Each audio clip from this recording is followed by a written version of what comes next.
Magandang umaga. Mga igan, arestado ang isang Chinese national sa isinagawang bypass operation sa Green Hills Shopping Center kagabi. Na-recover sa suspect ang 10 kilo ng shabu na nagkakalaga ng tinatayang 50 milyong piso. Narito ang report ni Jay Sabale. Sa bahagi ng kalsadang ito sa paligid ng Green Hills Shopping Center, naganap ang transaksyon ng illegal na droga mag-alas 12 ng hating gabi.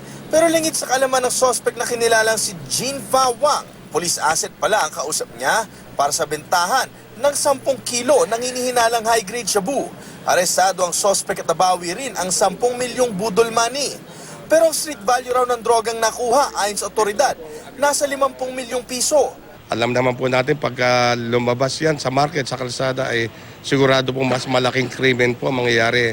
Dahil po ang droga at ang criminality po sa kalsada ay magkaruktong po iyan.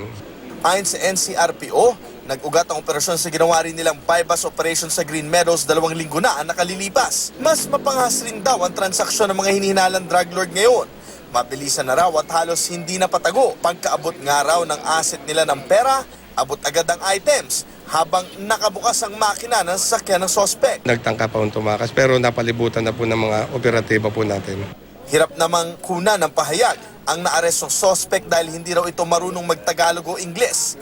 Gayunman, naharap siya sa kasong paglabag sa Republic Act 9165 o Comprehensive Dangerous Drugs Act of 2002. Ito ang unang balita sa San Juan City. Jay Sabale, report.